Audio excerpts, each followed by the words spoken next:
And welcome to Netflix and Kill. Oh, Travis, I do love this, this structure we have here. Would you call it a ritual, or Netflix and Kill? Something like that, I suppose. I mean, there is a point of it. I mean, I always do make fun of you in some way before we start. I always, we always bring on a guest, and if it's Patience, we always have to disagree with her on the film. So there are I'm things... actually just going to inject something real quick, since you always bring this up with a rigmarole. Rigmarole is a lengthy and complicated procedure.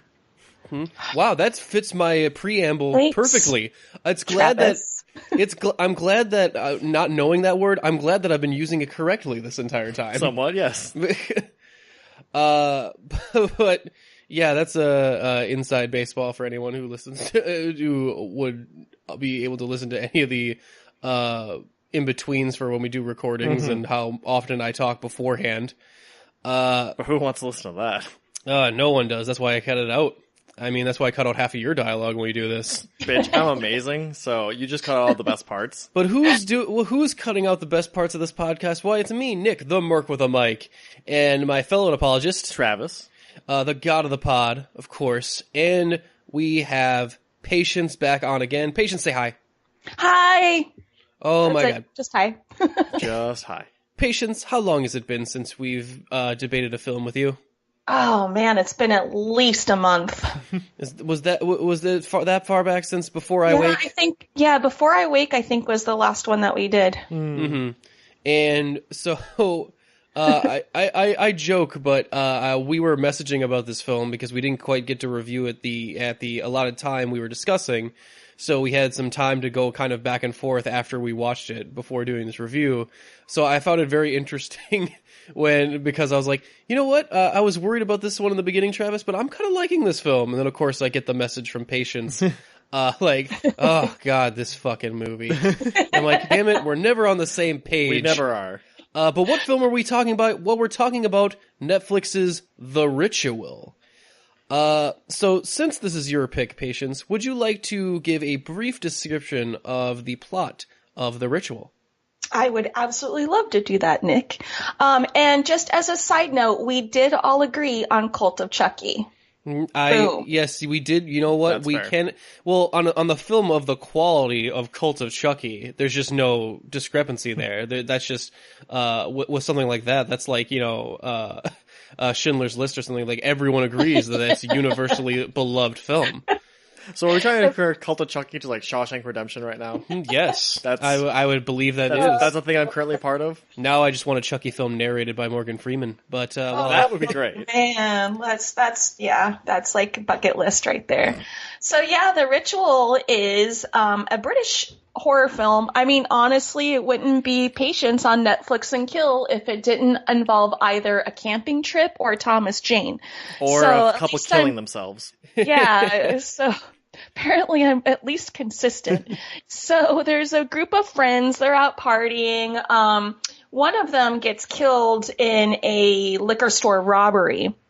And it was like his wish to go and hike this trail. I believe it's either in Norway or Sweden. They're both the same anyway, so no one cares. the same. The same country. Fuck Same them. country. Pretty sure, aren't they like next door to each other and shared same language? I don't know. Yeah, Fuck kind of if like I how know Canada geography. and the U.S. are exactly the same. Oh yeah, I mean we're like identical, right? U.S. and Mexico's might as well be twins.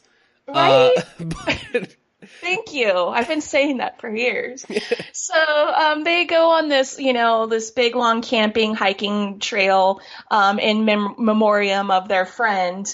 And of course, we have like the typical this is the crew. So we have like the main guy who everyone is sort of like, mad at because he was there when the friend died. And so they all kind of have some animosity towards him because he didn't do more. I don't know. He didn't die too, I guess, is the problem. Basically, yeah. yeah, we'll get into that when we get there. And then you have like the quintessential whiner, the one that's like constantly like fumbling over himself and, the total idiot. The one that So literally hurts himself in like the first 5 minutes of the trip. Right? Yeah, exactly. So they've gone one day of this trip and he hurts himself badly. So they decide to cut across the forest instead of following the trail. That's always the best idea, I think. Let's go through this creepy ass forest. And so they come across some weird shit, some runic stuff, some little effigies, and they end up. That's all I'm going to give you. That's it. That's all. In this spoiler-free edition. Sure. And yeah, some creepy shit starts to happen, and yeah, they see strange, runes or signs on the trees. They get strange dreams. They get weird, wicked dreams. And yeah, they start to hear weird noises. It's your standard creepy, possibly haunted forest sort of thing. So I do want to get in, because Patience did say that this film was British. But I want you to realize how British as fuck it is in the beginning part of this movie. They're all at this pub, and it's like they're trying to out-British one another. Like, they're all yelling about, like, where should we go, guys? Should we go to Amsterdam? Like, no, too touristy. And, like, they're all talking about, like, the whitest vacations you could possibly take, until one of them mentions hiking in Sweden. It's like, we can't get whiter than that. Let's get this going. Maximum whiteness. So, this is an interesting film, because I do like it. It's one of the few films that I like, even though I disagree with its main message very wholeheartedly.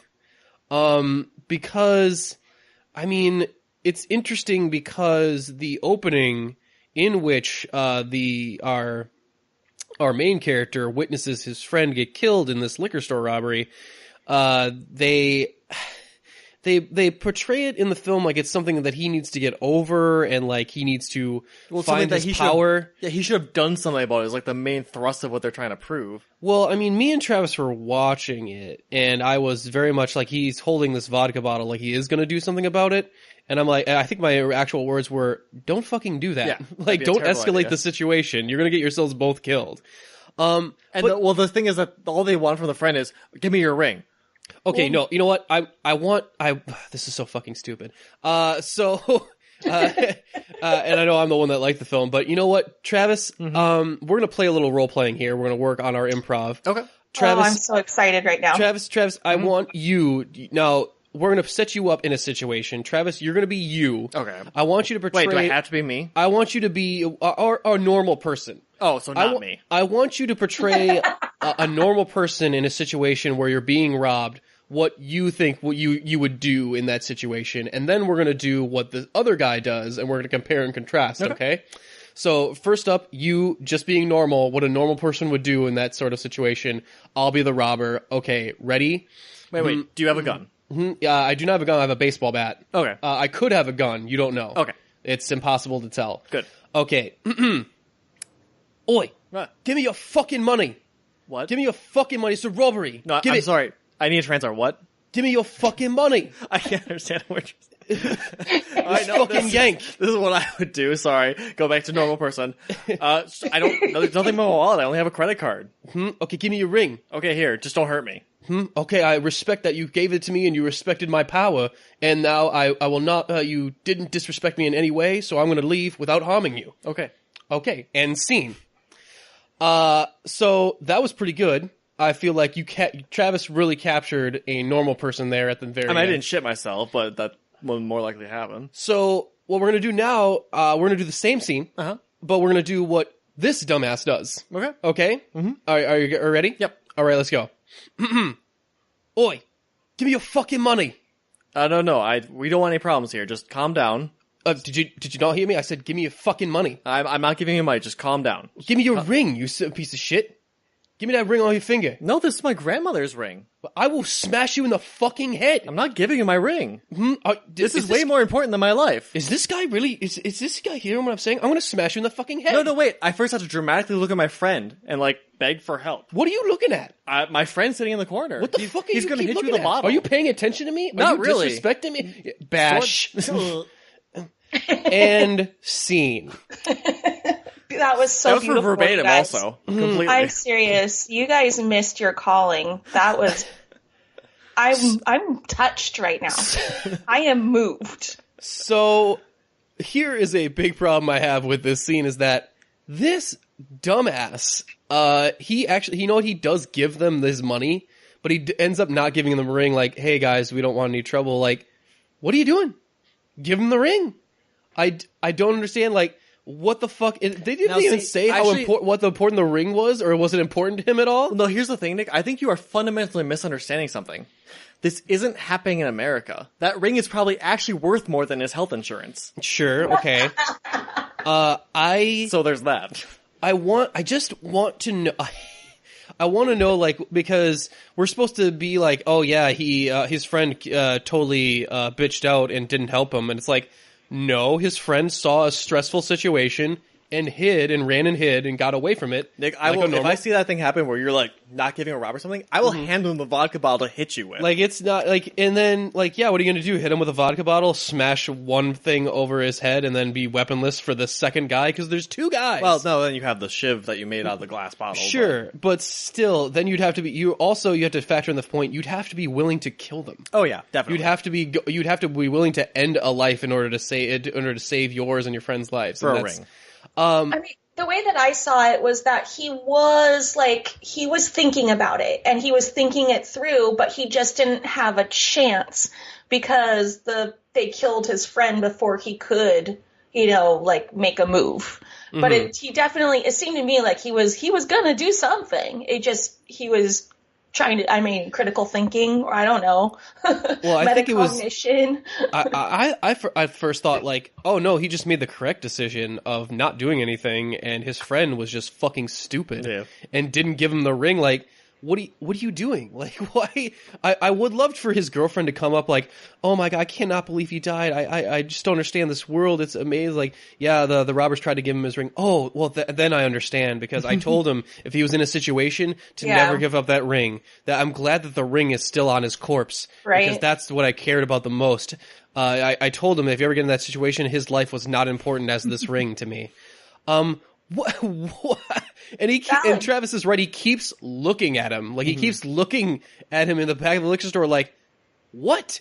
What do you do? What do you want? Like, And then his friends, the rest of them who are outside, who didn't even bother to go in the liquor store. And don't notice anything. Did they not see that it was being robbed? Dude, there's clear windows all over the place. They could have easily looked inside.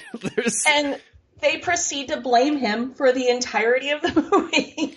Well, the one guy in particular definitely does blame him, but then even I call him the whiner. The whiner. Even his main friend seems to well, I don't really know what happened. I don't know whose fault it was. I'm like, bitch, it was the robber's fault. Yeah. They're the one that killed him. It's their fault. It's not his friend. Like, so. It's interesting to me that I was very sympathetic to our main character for the longest time, because I really thought like, wow, what a situation to be in with people that you thought were your friends and are hiding these like douchey thoughts about you. Mm-hmm. I liked Patience monikered him Whiner. I don't know what his actual character Dom, name I is. believe. What's it? Dom, with right. an M. Vin Diesel was in this? Nope, fatter, uglier, not interesting at all. There was like the main guy, the whiner, the hottie, and the guy that nobody gave a shit about. So we are both talking about the hottie. He's the guy with the map, right? We're both... Yeah. Okay, I'm glad our levels of attractiveness are similar, Patience. And yeah, I love Dom because he is such the level of like passive aggressive dick of where he keeps bringing up his friend in a way. I was begging the whole entire time, like, please let him be the first death. Please let him be the first death. But he keeps saying things like, oh, if he was only here or something, and it's like, and he brings it up in such an innocuous way that you can't tell if like if our hero is being sensitive to it, or if it actually is like, are you trying to poke me with this right now? Or are you, what are you doing? Trying to poke the bear. And it comes up later like, oh no, he was being a fucking dick. It was just such an asshole about it. I do love that they go on this trip just because their friend, that was the last thing he ever mentioned. Yeah. And I'm like, he could have been kidding. I don't know. Like, there was... Or could have just been like a one-off. Be like, oh yeah, I said that because I was bored. Mm-hmm. And then, of course, yeah, Dom gets his ankle rolled at some point because he's an idiot and doesn't know how to walk. And we take a shortcut to avoid walking farther with him because not because they're in any kind of danger, but because the characters want to spend as little time with Dom as possible. I love this plot point because even the characters are like, oh, do we really want to spend this much time with him bitching about his fucking ankle? And yeah, so they take a shortcut through the woods, which is just like inadvisable. Like, that's not great. Also, the map they use shows like a glacier outline. If anyone has read maps before, there's like a part where there's like, are they in Antarctica? Because there's like a glacier point in the upper portion of that map, and I'm like, depending on how far up in Sweden they are, they never reach any ice or snow whatsoever. So I'm pretty sure they were not in any form Anyway, I did like the acting from our main character, and he's the one we follow the whole way through. I'm trying to look up his name right now, his character name. Was it Luke? No, it's not the guy that died. No, I think it was Luke. I don't know. I can't keep track of these guys. They're all so generic and British. Yeah. And they're all great. I think Luke is the main character. Yeah, played by Rafe Spall. Yeah, that's him. And yeah, I do garner sympathy with him because I feel like he didn't really do anything wrong in that opening sequence. Like, and I get that he feels guilty about it because who wouldn't be? They were there when you saw one of your friends die. He was in Hot Fuzz. That's nice. Oh, cool! We just did a previous Netflix and Kill on that, so that's nice. Oh, yes. Good for him. Good for him being on multiple episodes of Netflix and Kill. It's a prestigious podcast, I hear. Oh yes. I'm a fan. So I like his acting. I really like some of the cinematography in this movie. I like I don't know how much we want to spoil it, but the ending confrontation, it has some pretty clever use of like CGI and lighting and stuff to make our tense moments a little more creepy and a little less jarring with how sometimes the effects would look fake otherwise. But yeah, Patience, you had held a different opinion. I feel like you did not enjoy this film overall. Could you go into your feelings on it? Absolutely. I liked the first part of the movie, and for me, it was very reminiscent of like a Blair Witch Project type, feel with the little effigies in the forest, and you don't know what to expect, and you don't know what's going on. When at one point they get to this empty cabin where, some of them have like, where they all experience like weird things happening to them. Each one of them, I think, has like something weird happen to them. And, one of them disappears. So I felt like it had like this really kind of cool Blair Witch vibe. But at the third act, it lost me. Which we'll definitely be talking a lot more when we do our little spoiler portion. But they get to eventually they find people and they figure out what's going on. And it's just I thought it was such a stupid plot point. I mean, it was kind of like Blair Witch meets Village of the Damned meets, I don't know, like, there's another movie on the tip of my tongue that I'm not thinking of where you're just like, really? That's the whole thing? It's a thing? And I mean, I think that anybody who reads about this movie knows that there is a creature involved. And the creature just did not make any sense to me. So I really did like the first two acts, and I was into it. And it was that third act that I was just like, I'm not really. I just thought it was a cheap way out, and especially I hated the ending. Well, that's not true. I liked parts of the ending and hated other parts of the ending. Okay. Oh, okay. I was trying to figure out where I've seen some of these actors before, and yeah, Rafe Spall is actually in Prometheus. He's one of the people that are the dumb people in there that get killed. Man, this guy is not so funny. Was he the map tracker? No, he was not the map Damn tracker. it. That would have been great. I was just looking up. The whiner was in Alien versus Predator. That's where I recognize him too. He's the Yeah. one that gives the line, what's this place called? Sacrificial Chamber, and then he gets hit by a face hugger. Yeah, so that's where I remember him. Like, that was bugging me the whole entire time. Like, I know I've seen this guy die in another horror film. Where were you? Yeah, and apparently the sign or they see near the cabin, like the runes on there, they're apparently ancient Germanic alphabet for Odal or Othala. It is pronounced O and means property. Ooh. And apparently has a lot of the symbols that they see have something to do with like Norse mythology and tales of Odin and all that sort of good jazz, which becomes a little more apparent near the end. Which, you know, is pretty cool. I mean, I like to see. I mean, we haven't seen a lot of like Norse horror, so that's kind of neat. I like that aesthetic. Patience was calling it a little more Blair Witch. And I'm like, I agree with that aesthetic if like stuff actually happened in Blair Witch. So that's pretty cool. I like that the cabin they find is so obviously like this evil fucking cabin. And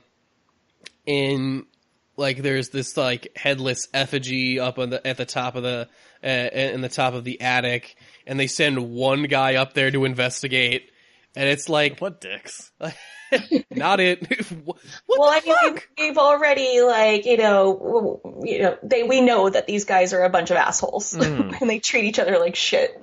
Why do I gotta go? Well, you're closest to the stairs, and let's face it, you are the brownest among us. So obviously, they're the most expendable. I mean, we all knew that guy was a goner, right? Yeah. Like, he was not making it out of this film, whatever his face was. He was the one that nobody gives a shit about. Mm-hmm. I don't even remember what his dream was about. Like, because they find him later worshiping the fucking effigy, which is fucking creepy. That they all wake up and one person's pissed themselves, another one's screaming, another one's roaming around in the woods and has this stab mark on his chest. And then one of them is just worshiping the headless effigy that's up in the stairs. And they kind of, I like that expendable guy is yelling at a attractive guy. Man, I really wish I would have learned their names. Nah, that's not bad. But he's like, what the fuck? Like, he's trying to figure out his dream or whatever. And I like that. It's like, yeah, you know what? It's just a dream. It wasn't a big deal. It's kind of a big deal because, like, one of us got, like, a stab wound through us, and we didn't all have, like, the same hallucinogenic dream. That doesn't make any fucking sense. Mm-hmm. So I like that one guy was at least acknowledging, like, this is fucking weird, right? Like, maybe we should just go back the way we came. But no, they decide to follow the trail, which, I mean, me being in Scouts, I'm used to, like, people doing dumb stuff in the woods. The trail following, actually not too dumb. You do want to follow a trail if you've come upon one, if you're lost in the woods, because a trail will lead to a man-made structure. Right. Like, trails people. Trails lead to people. And of course, unless you don't want to run into people, which is also a concern. But at this point, they don't know one way or the other. Like, they're like, well, we need to find something. Yeah. Also, don't take a shortcut through just woods. Like, don't just take it like, oh, well, you know, it'll take less, like, it's less, it'll take less time. It's like, yeah, but if there's not a trail or anything, it's, like, harder to hike. And I don't think it's not better for a dude with a rolled ankle rather than going along a predetermined path for people to walk down. That you don't know what's in the woods, because there could just be, you know, bears or wolves or something. Mm-hmm. Yes. Or giant Nordic creatures. Right, that too. Mm-hmm. I mean, not usually the thing I would guess first, but yeah, that could be a thing. I mean, this... Well, that and one, like, the first things they see when they come across this cabin is some kind of, like, mangled up deer corpse. And they're like, no, it's fine, we'll just keep going. Like, okay, wouldn't be my first choice. Yeah, I mean, it'd be one thing if it was just a deer's skin or something, or if it was like, oh, maybe there's a hunter around, but there's a giant headless deer corpse just around here. And it's like, okay, that's fucking weird. Like, I mean, yeah, that's what we call a bad omen. And at one point, they're like running haphazardly through the forest away from something or away from, their creature, and they lose all of their gear or they leave their gear behind, and then they're just like, no, fuck it, let's not go back for it. We're just going to keep moving.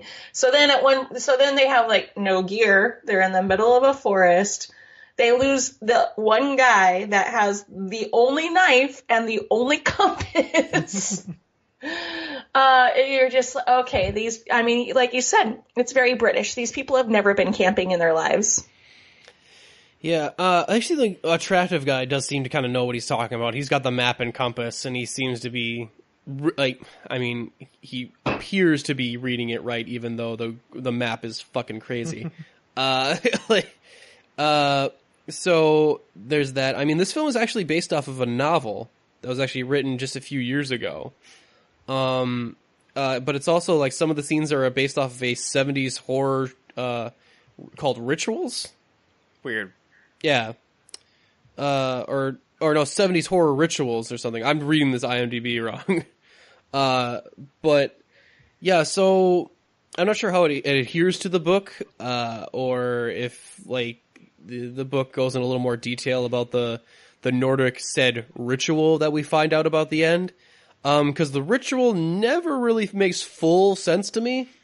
Like, I kind of get like it's a warding off of like forces or something. And we'll get to that in the spoiler section more or less. But did the ritual ever like make full sense to either of you guys? No. The ritual itself? Yeah. It was just more of a prayer than anything. I couldn't tell if like, are they protecting themselves or are they summoning something? Like, what is... I think it was less ritual and more offering. I think it was an off, yeah. Like, that's what I got off of it, too. It's more of a symbiotic relationship. They do stuff and then they get stuff in return. Mm-hmm. As far as kills go, there are gory kills, but they're all kind of the same. Yeah.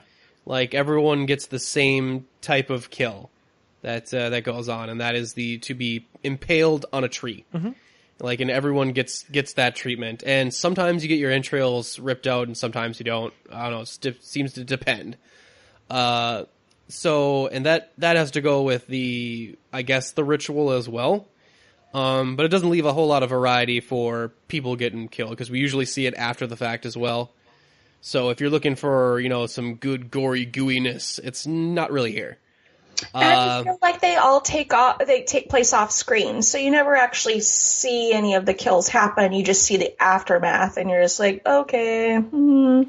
Yeah, I mean, I do like when some of the when the shit first starts to get real, when the first one of them gets taken, when they're in the tents, because there's this nice shot where he's trying to figure out what just happened and what's going on, and they're freaking out with the flashlights running around, and they're worried about getting disoriented, so they go back to the thing, and just that whole sequence was like, I actually feel the tension in this scene a lot, which is why I think I enjoyed the movie overall. Was just like I was tense the entire time, because I did at least care about one of these guys. I cared about one of them living through it, because I thought like, man, this guy doesn't deserve this. He just saw his friend die. His friends are being douchebags. I want him to make it out of this. But yeah, Travis, what did you overall like? What did you enjoy about the film overall? Because you liked it like I did, didn't you? I probably liked it a little less than you did. I felt the beginning was like super boring. Like, I didn't like any of these people, even the main character. I'm like, you're not that great of a person either. So when they're just going through here, where they're just like, oh, we're gonna make all the stupid, decisions. We're gonna make all the tropes. I'm like, yeah, we get it. It's the setup. Give me something to watch. I did actually kind of like it a little bit better once they were starting to get, chased through the woods. That part was actually kind of fun. Mm-hmm. Where it's just like, ooh, I don't know what's going on yet. It's still kind of a mystery, and people are dying, but there's something out there. And once it got to the actual climax, I have mixed feelings on it, actually. Yeah. Like, I like parts of it, and the other parts where I'm like, meh. Overall message kind of still, like, doesn't stick. You know what I do like? I like some of the camera tricks they do with like we see something move in the background after the shot lingers. Yeah, they did a few of those are pretty good. That I always like that. I always like that in the frame kind of rather than a jump cut scare, because I feel like ooh that was pretty creepy. Like there was this thing in the background that I didn't even see before. Made me think they were being hunted by an ent for a while. Like No, I think you actually said that, and it's like, nope, you are not far off. I wasn't 100% off, like, but And there was, I agree with you. We had a few times where we had to rewind, like, wait, what was that? I missed it. So that was pretty cool. I liked that attention to detail there. So there's I don't know. I guess I appreciate the film from a pure filmmaking perspective. Rather than any of the messages they're trying to get across at a certain point. Man, I don't really have... Man, everything else I want to say is very spoilery, so I'm having kind of a hard time with this one. Patience, is there anything else you wanted to mention before we hit right into spoiler territory? I don't really think there was anything else that you guys didn't already say that I can't... until we get to the spoilers. Otherwise, let's do that. Okay, well, first off, we'll give, since we give everyone a chance to watch the film themselves before we go into a spoiler section, let's just give our final thoughts and ratings. Patience, why don't we start with you? Let's work our way up. Overall, like I mentioned before, I really did like the first two acts. The third act kind of lost me because it was just, the first two acts were simple and they were a lot more brutal, and then the third act just went into a whole different like fantasy realm for me that I just didn't quite follow. Maybe if there had been more gore or a better, stylized end point, I feel like it would have had me, and I would have been a lot more happier. Otherwise, the tensions between the group of guys was, I think, the main part of the story, and I thought that was done well. But at the same time, it's one of those kind of things where you feel bad for the guy. You feel because his friends are dicks. So I give it 6 Blair Witches out of 10. All right. Travis, what do you think? I have to high-five Patience. Woohoo! Because we gave it the same score then. Woo! Because I feel like I like the movie a little bit better than her, but I still kind of feel like... all 3 parts of this don't actually come from the same movie. A lot, where it's like, oh, look, it's the first part's where all these friends are dicks, but they're still hanging out together. The second part's like this escape thriller where it's like, oh, something's chasing us, what is it? And the third part's just a straight up, ritual, a sacrifice. I'm like, There are some good parts of this movie, but I kind of feel overall as a whole, it doesn't really fit together so well. Mm-hmm. So I'm going to give it a 6 out of 10. Wasn't a terrible watch, but just not a whole lot to it. Yeah, I did enjoy this film from such a technical aspect. It would earn a 4 out of 5 for me, except for that last message it tries to get across really does irk me. I'm like, okay, I don't want to knock down a film for just delivering a message I don't agree with. But I just the problem is that it doesn't show that message very well. Also it doesn't. It paints our character as having been wrong the entire time, which I just thought that was not the thing they were going for. So I guess I was confused about the message more than anything else. So I guess I'll give them a 3.5 weirdly written maps out of 5. But yeah, with that. We're going to go into a spoiler section, but before we do that, I want Patience to tell us where we can find her on the internets. Patience, where can we find you? As always, you can find me on Twitter, Instagram, and Facebook, prof.patience. And then I have a little podcast called Deliberations of Doom. Doom. On oneofus.net. It's a horror film podcast. We're kind of cool. We just finished an episode on current streaming, which we did talk about The Ritual, and all of us were like pretty much consistent with what you guys said as well. And our next episode's going to be on werewolves. So, yeah. Fucking awesome. Werewolves. We're doing motherfucking Wolf Cop. So you should probably check that out. Yeah. Oh my god, I love Wolf Cop. Yeah. Wolf Cop's on Netflix, right? Yeah. Oh, I don't know. That's a good question. I don't know. Maybe we should do that too. Who's there? The Fuzz. But that sounds great. Definitely go check out that podcast, guys. It is a real fun time. With that, we're going to take a small musical break, and we'll be back with the spoiler section right after this. Tonight with summons for a divine cause. Remembrance no, but for their future loss.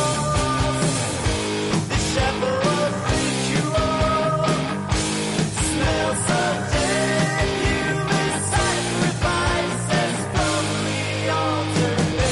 Vacuous and nomads carry through the times. Through pestilences and famines, these ancient scrolls of rhyme. You ready to keep going, Patience? Yeah. You drink? No, actually, I just did a shot, so we're good. Awesome. Because it's me. And welcome back to the spoiler section for Netflix and Kill the Ritual. We are spoiling what the end of this ritual is, if we can, because I'm still not 100% on what exactly the ritual even is. It was more like kneeling. It wasn't really a ritual. It was just like, hey, let's kneel. Yeah, it wasn't a whole lot of steps in the ritual. But Step 1, kneel. Step 2, hope you don't get eaten. we do get a good look at our monster once it starts to kill some of our guys here. We finally get a good look at it, and it's this... What would you call it? It's like a tree... It basically is an ent. I mean, antler, kind of like a it's an big- ent stag. like a stag, but also has a little like merchant from a video game on top of its head. See, I thought it was like, what is the dude's name from Total Recall? The one with the baby and the hands and the, you know what I mean? Uatu or Was it that? oh It's no, like- wait, that's the Watcher. No, I'm thinking of Quado, the Quado. guy, It the was guy like- that comes out of that dude's stomach. Yep, it was like a giant elk with a quado in it. Open your mind, Quaid. What? That's not the oh, I'm in a different movie. But so I actually liked the creature design on this one. It looked neat weird. to me. It's got these like golden like weird eyes, and yeah, it's when we finally get to see it impale a guy, Dom actually on the tree. I thought that was pretty brutal. I do like that when we finally get the reveal of what Dom's dream was, it was just a prophetic dream of his death. But no one else gets a prophetic dream of their death. Everyone gets something different. That's the Everyone gets a problem. weird version of their dream. Like, it's not very consistent. Also, he sees his...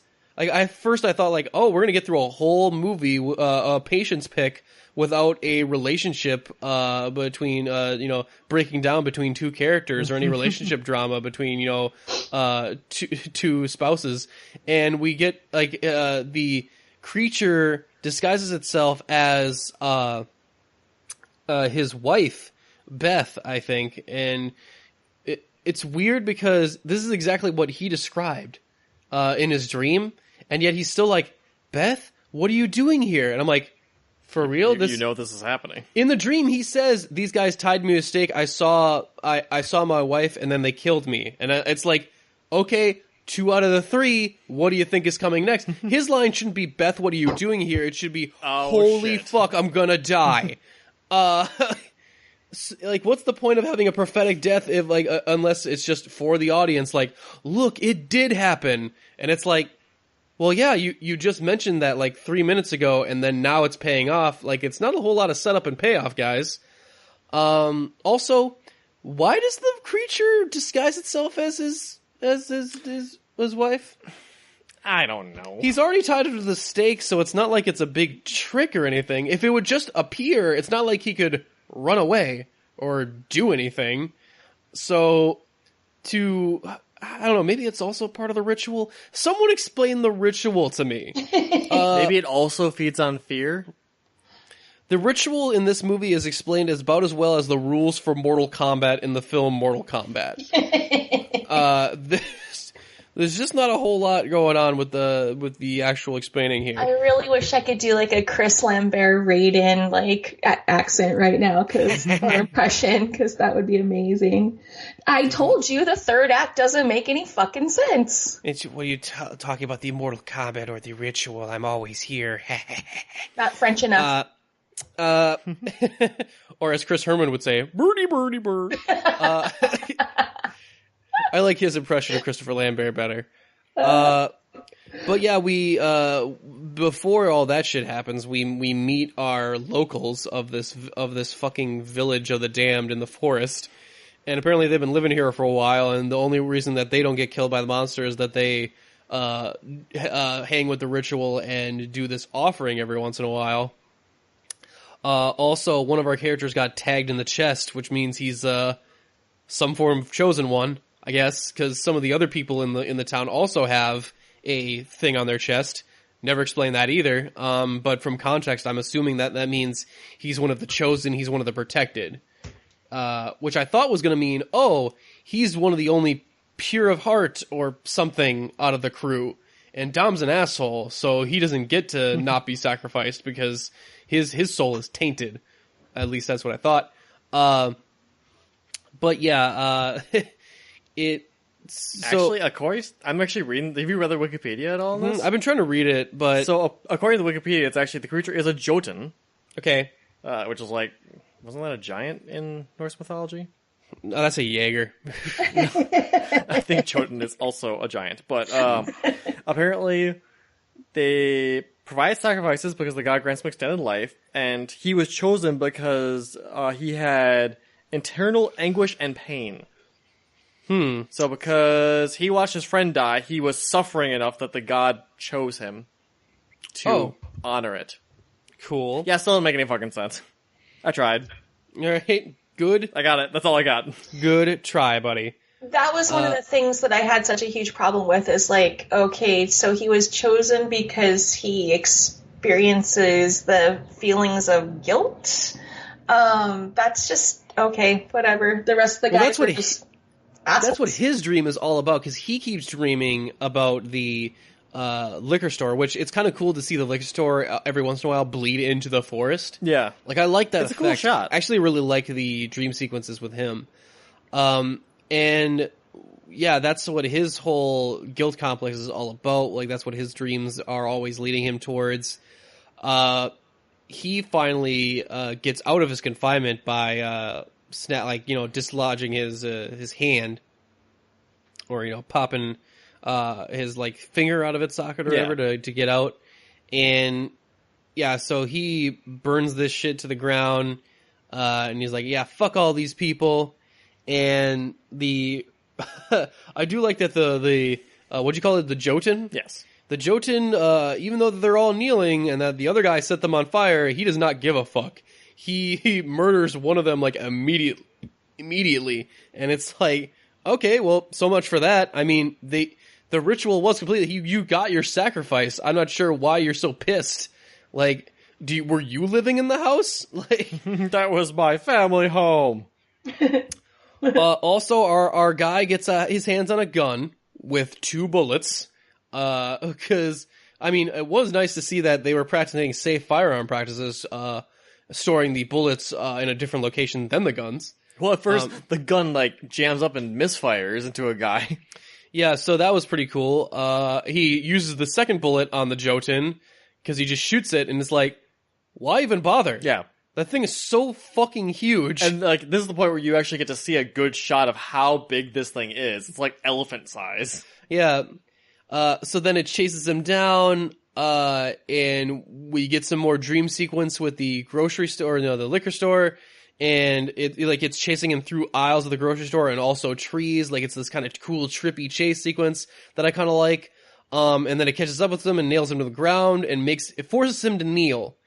And he keeps, it's like, hey, stay down. And it's like, and then it goes up into this like pose thing. So I'm not sure if the Jotun is trying to complete the ritual or what is happening here, but it's very important that this guy stays down for whatever reason. So, Well, I think that was part of it, is that the ritual was actually worshipping it. Right. And so it was trying to be like, no, you stay down and worship me. uh-huh. And and then I guess he sees his friend dying on the ground again. Like he sees like his massive guilt and where he stayed down in the past. And this is where the film messages kind of falls apart for me, is that he's like, oh, I was wrong. I should have gotten up and I guess tried to kill Got those shot myself. and those other guys.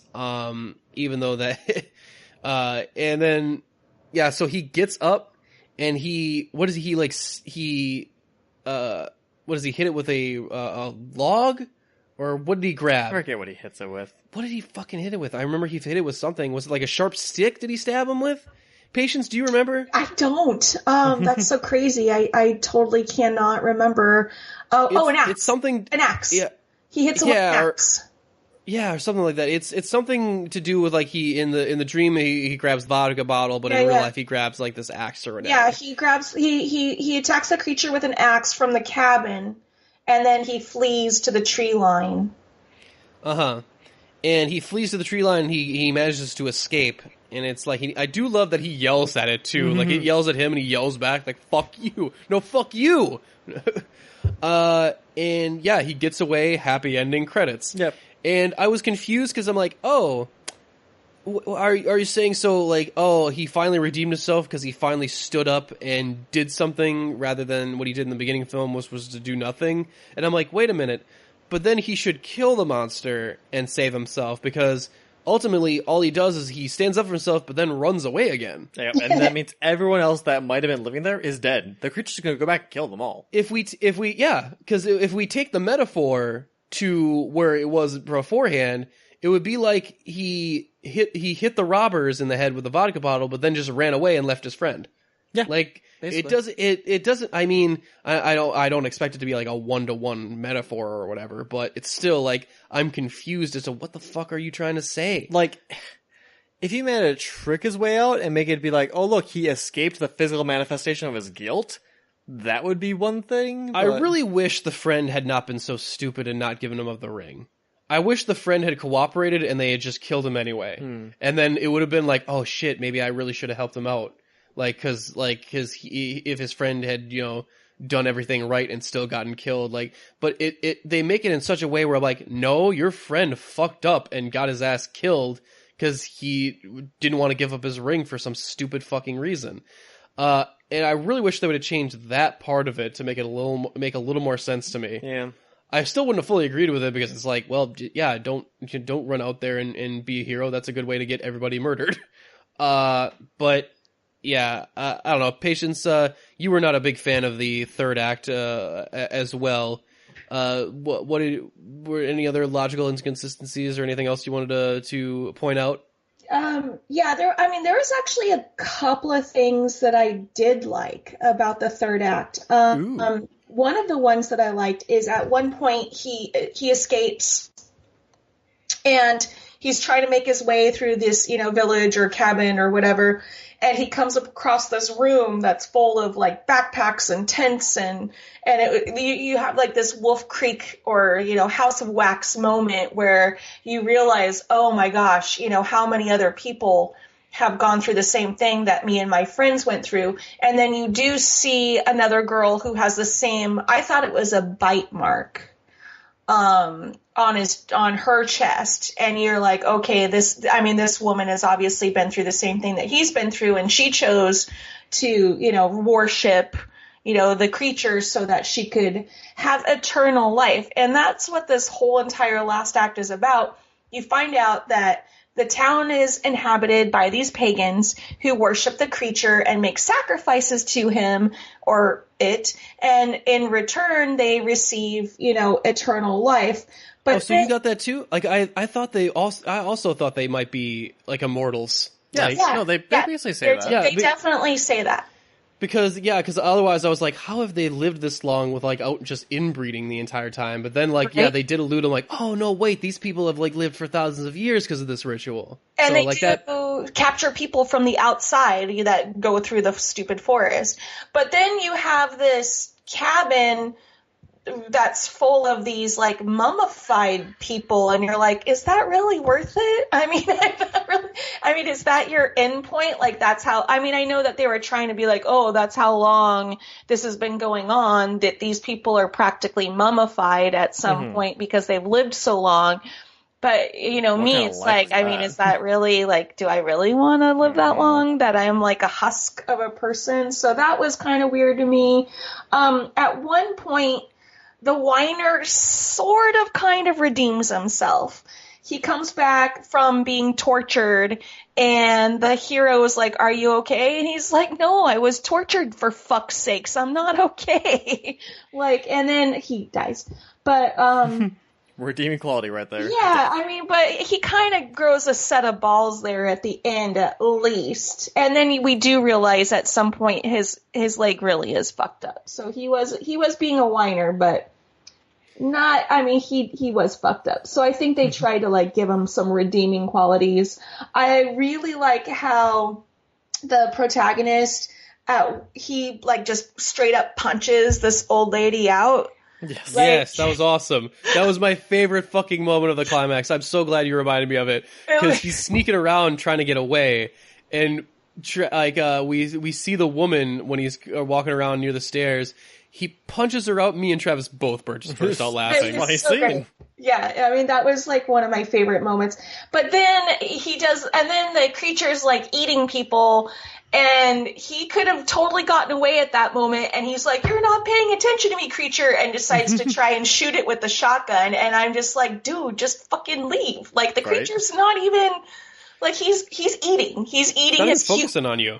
Yeah, so just like, you could have, I mean, that whole part was like stupid, and so he just like, oh, now I have to pay attention to him and chase him to the forest line. So I thought that. So, I mean, the ending, I mean, there were some parts of it that I kind of liked and I thought were like done well, and then there were some other parts that are just like, really, you're making the same idiotic decisions everyone else does in a horror film. But, you know, so honestly, it's me, it's Patience. This is who I am as a person. I would have liked to seen everyone die. And, It's not the same otherwise. I really wish Dom would have said sorry to our main character at the end there. Except that's not the message the movie's trying to portray, apparently. Right. But then Yeah. why make him so sympathetic in the beginning with when the friend basically killed, like, why add that part in of like, oh, the friend totally fucked up and didn't, like, why not make it more apparent that he was very much a coward and could have helped but didn't? Like, We just need a super obvious scene of a cop going up and be like, oh, if only somebody had smacked the other guy with the vodka bottle, he could have been saved. yeah, it's like, and so yeah, Dom never apologizes, which leads me to think the film was like, oh, he was not really wrong, and I'm like, no, he was 100% wrong. And I just wanted to get the Louis go there, like, you just what'd you do? You let him die, like, oh, cause you would have done something, you big fucking man, you. Yeah, you were still standing outside. You could have noticed something. You would have hid like a bitch, like the bitch you are. Like you would have not done shit. he cried like a baby when he twisted his ankle. Really? Yeah, there's no way he would have done anything different in that scenario. Like, and for him to pretend otherwise was such bullshit. And so yeah, I was not crazy about that. I'm like, man, he didn't even apologize. What an asshole. But yeah, I did enjoy the film overall. We've definitely seen worse movies on here. Spawn notwithstanding. Never living that one down. Oh man, Spawn! You guys killed me with Spawn. I'm still recovering from the gripples. Hashtag Ripples. Gripples are the best thing to come on Netflix and kill, and you know it. But on the note of Ripples, I think we're going to bring this one to an end, guys. And I mean, normally I don't know what we're going to do for next week, but this time we do have a setup. So I do just maybe for the listeners, A teaser. yeah, might be some bat wings in your future. What? Some capes and some cowls, and maybe even a penguin biting off a nose or two. So we Patience wants in. I know. This is like, are you guys talking about my favorite movie that starts with a B and ends with Atman? I can neither Possibly. confirm nor deny, patience. But we will be back with who knows what it could be. It could be anything. It's With fun. with a penguin It's biting Happy off Feet. noses. Yeah, there's a messed up scene in Happy Feet, guys, where like just the penguins go nuts. Nope, so it's March of the Penguins. But and then the penguin got hold of that delicious nose flesh and just pulled until the screaming stopped. With that said, we are Unapologetically Geek Out, and we're out.